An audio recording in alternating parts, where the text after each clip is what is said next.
Selamat datang di Nada Film. Kali ini kita akan membahas sebuah film berjudul Big Drive yang dirilis tahun 2014. Film ini menceritakan tentang seorang penulis misteri terkenal yang mengalami serangan brutal saat pulang dari acara tanda tangan buku. Setelah dibiarkan terluka di pinggir jalan, Tess memutuskan untuk membalas dendam kepada pelaku. Bagaimanakah kelanjutan film ini?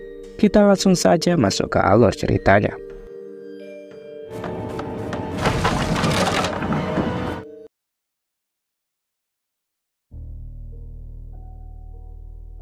Di awal film kita diperlihatkan oleh seorang wanita bernama Tessa yang berprofesi sebagai penulis buku novel misteri terkenal yang tinggal di bagian negara Amerika.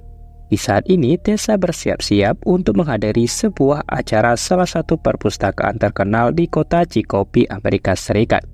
Sambil merias dirinya, Tessa terlihat mengobrol dengan sahabatnya melalui ponsel. Singkat cerita, Tessa masuk ke dalam mobil untuk pergi menuju perpustakaan tersebut. Lokasinya yang ditujunya ternyata cukup jauh, namun ia tiba tanpa mengalami kesulitan. Setibanya di sana, ia disambut oleh pemilik perpustakaan tersebut, seorang wanita tua yang ramah dan murah senyum. Ia bernama Ramona Norville. Di dalam gedung, Ramona meminta Tessa untuk memberikan sedikit pidatonya untuk para tamu undangan dan menceritakan awal kesuksesan dirinya menjadi seorang penulis buku misteri terkenal. Setelah acara selesai, Ramona menawarkan sebuah jalan rute jalan pintas kepada Tessa, dengan harapan Tessa terbantu dan tidak lagi melewati jalan yang cukup jauh, seperti yang ia lewati sebelumnya. Tessa dengan senang hati menerima tawaran tersebut. Ramona lalu mengatur GPS pada mobil Tessa dengan mengarahkan rute jalan pintas menuju rumah Tessa di kota Connecticut. Tessa kemudian memulai perjalanannya.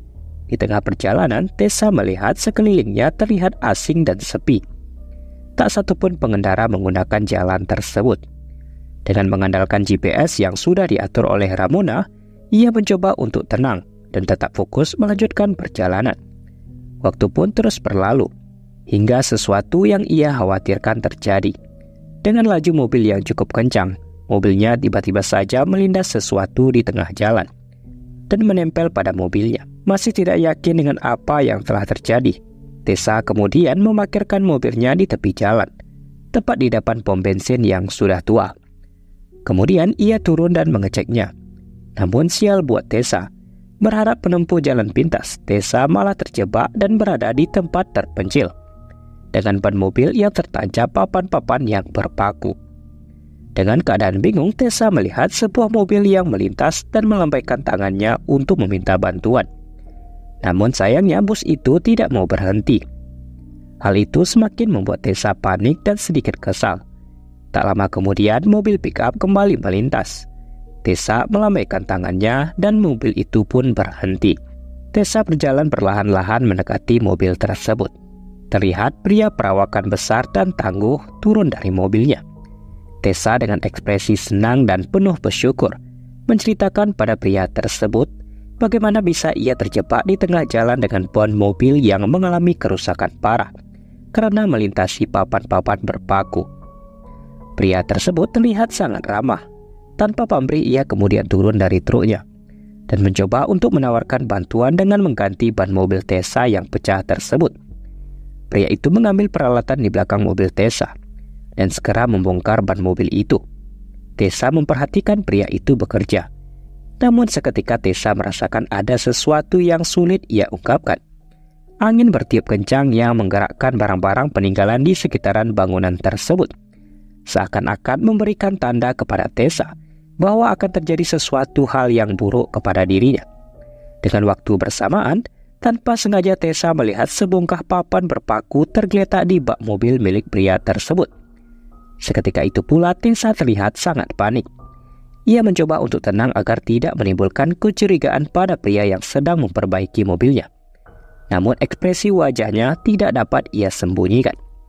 Pria berbadan besar itu kemudian berdiri dan mendekati Tessa, dan menyadari kalau Tessa sudah mengetahui jebakan dan rencananya. Tessa yang ketakutan dan tidak tahu harus berbuat apa kemudian dicekik dan dipukul oleh pria tersebut.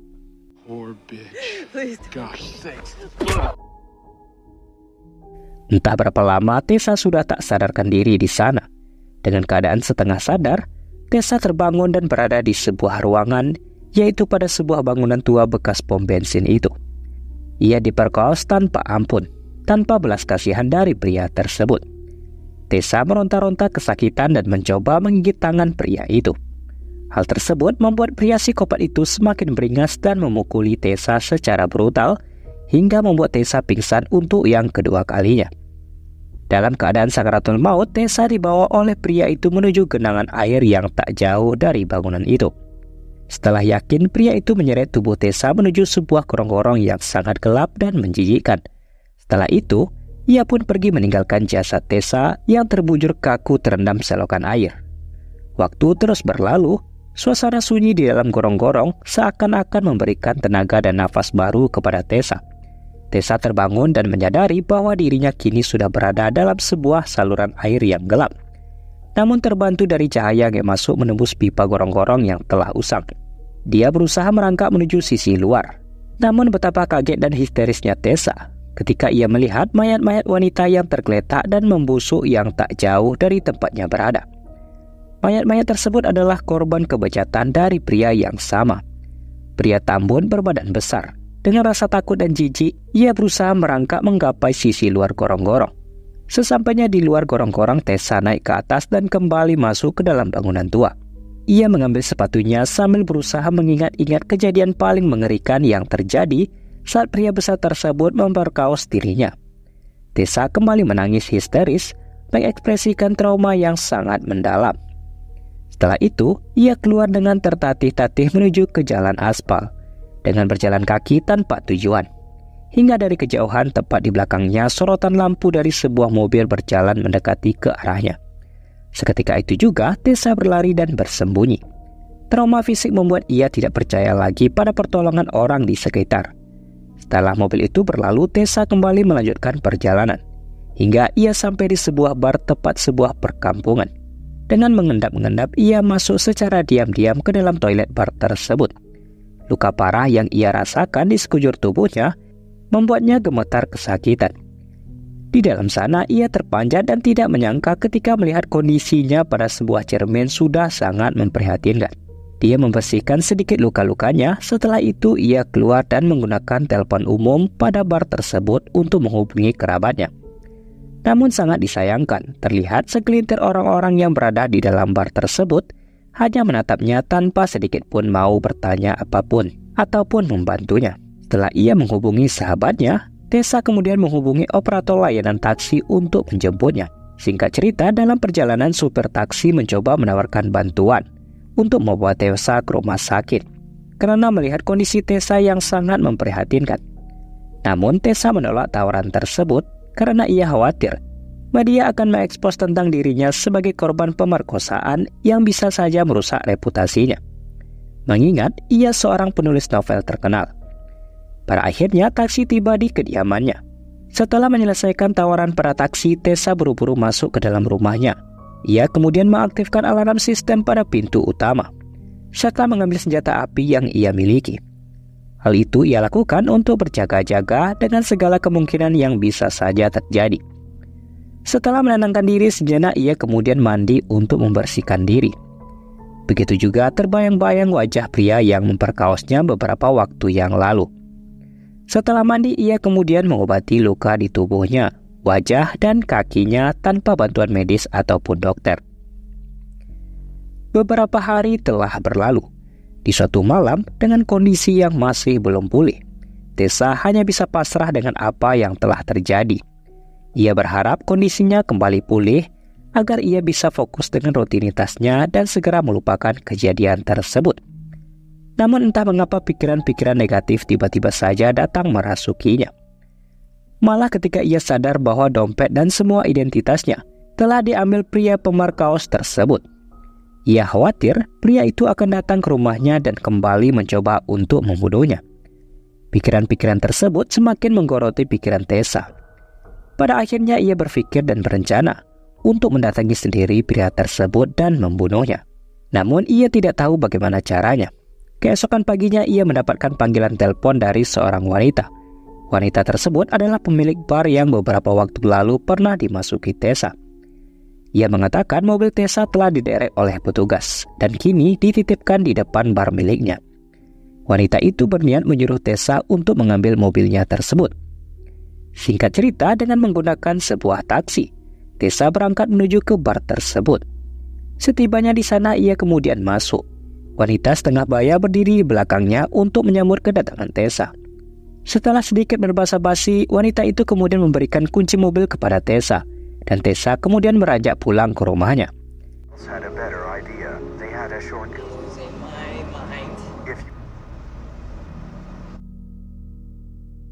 Setibanya di rumah ketika Tessa menonton TV, tiba-tiba ia teringat dengan Ramona Norville, wanita perpustakaan yang pernah menawarkan jalan pintas kepada dirinya beberapa waktu yang lalu. Tessa mulai berpikir, apakah kejadian yang menimpa dirinya berhubungan dengan Ramona? Tessa mulai berasumsi, bisa saja Ramona adalah saudara dari pria besar itu. Mencoba berpikir positif dan menebak-nebak tentang Ramona dengan pria tersebut membuat Tessa mendapatkan sebuah ide. Jika ia mendatangi rumah Ramona dan jika Ramona terkejut melihatnya, maka dapat dipastikan kalau Ramona adalah dalang dari semua itu. Tanpa membuang-buang waktu, Tessa langsung mencari informasi rumah Ramona. Tak berselang lama, Tessa mendapatkan alamat Ramona di sebuah tempat Leesmaker Lane. Pada malam harinya, ia mulai beraksi. Dengan mengandalkan GPS, ia mengarahkan ke alamat rumah Ramona.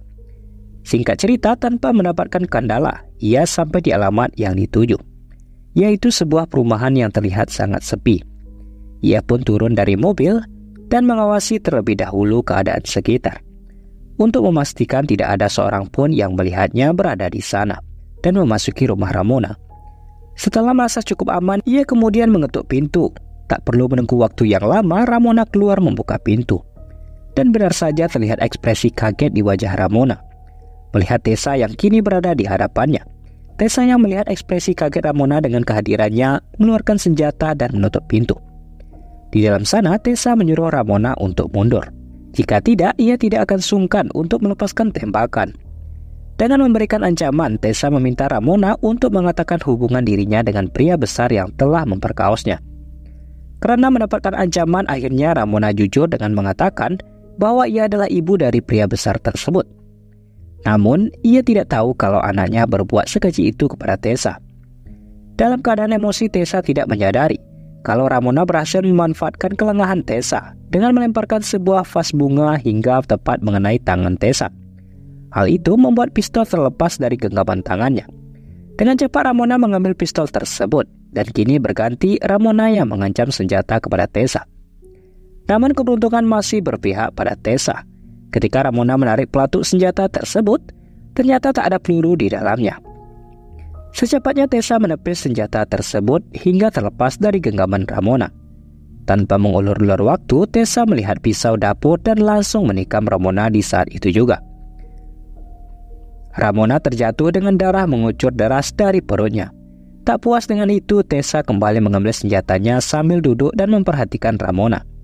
Ia mengambil peluru dari saku jaketnya yang ternyata ia lupa memasukkannya ke dalam pistolnya. Kemudian ia menyalakan musik dengan volume yang sangat tinggi untuk menyamarkan suara tembakan yang ia lepaskan ke tubuh Ramona saat itu juga. Setelah membunuh Ramona, ia kemudian pergi ke toilet untuk membersihkan darah yang ada pada wajahnya. Setelah itu, ia keluar dari toilet dan melihat sebuah foto yang tergantung pada dinding ruangan. Terlihat dua orang pria besar dengan salah satu di antaranya adalah pria besar yang telah memperkaosnya. Di belakang mereka juga terlihat sebuah tempat yang bernama Colwich. Setelah mencari tahu informasi tempat tersebut, Tessa pun tiba di Colwich, sebuah tempat pemberhentian bus untuk mengisi bahan bakar dan sebuah kafe. Tak jauh dari lokasi itu, Tessa menunggu dengan sabar di dalam mobil. Tak berselang lama terlihat truk trailer mampir dan berhenti di sana. Tessa melihat seorang pria yang tak asing lagi baginya. Pria berbadan besar yang ia tunggu turun dan masuk ke dalam kafe. Tak lama setelah itu, pria tersebut keluar dengan membawa sangkar topi dan mulai melanjutkan perjalanan. Di belakang Tessa mengikutinya hingga ia melihat truk yang digunakan pria itu terparkir di depan sebuah gudang terbengkalai. Setelah yakin pria itu masuk ke sana, Tessa pun turun dan mengendap-endap secara perlahan menuju gudang tua untuk mencari keberadaan pria tersebut. Dan tiba-tiba sebuah truk lain masuk ke dalam. Ketika mobil itu berhenti, Tessa berjalan dengan cepat dan melepaskan tembakan yang tepat mengenai kepala seorang pria pembawa truk yang membuatnya tewas seketika. Tessa pun salah target, karena pria itu bukan merupakan pria besar yang telah memperkaosnya, melainkan adik dari pria besar tersebut. Tessa yang sudah merasa jauh melakukan aksinya, mendatangi rumah pria psikopat itu yang tak jauh dari gudang tersebut. Setelah ia berada di lokasi pria itu, ia secara perlahan masuk ke dalam sana. Namun betapa kagetnya Tessa, di mana ia melihat foto dokumentasi aksi gila pria tersebut, melihatkan adegan pemerkosaan yang ia lakukan kepada beberapa wanita korban lainnya, yang salah satunya adalah dirinya. Setelah mengambil foto tersebut, Tessa keluar dan menemukan sebuah gudang lain. Di dalam sana terlihat pria besar sedang bekerja dengan memegang sebuah mesin gerinda, berdiri membelakanginya. Tessa kemudian berjalan pelan sambil mendekati pria tersebut yang sedang bekerja. Pria itu akhirnya menyadari ada kehadiran seseorang di belakangnya. Ketika berbalik, pria tersebut tidak menyangka bahwa Tessa yang ia yakini sudah tewas digorong-gorong, kini malah berada tepat di depannya. Mencoba memanfaatkan kelengahan Tessa, ia melemparkan alat gerinda yang ia pegang hingga tepat mengenai bahu Tessa. Sementara kaget, Tessa tak sengaja menarik pelatuk senjatanya dan mengenai kaki pria tersebut. Tessa kembali melepaskan satu tembakan lagi, namun pria tersebut belum juga tumbang. Hingga Tessa melepaskan tembakan yang ketiga. Akan tetapi amunisi senjata itu tiba-tiba saja habis.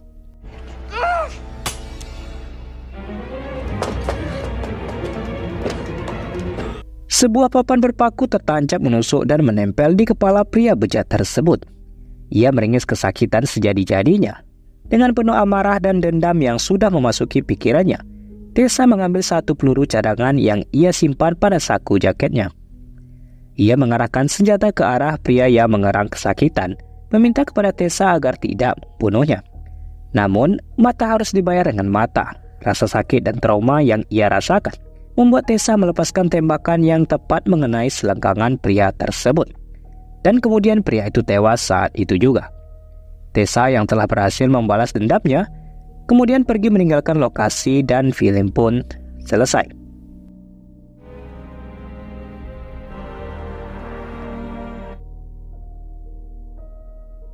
Baiklah, mungkin itu saja yang dapat kita bahas di dalam film ini. Jangan lupa untuk dukung channel ini dengan cara subscribe, agar tidak ketinggalan alur cerita selanjutnya.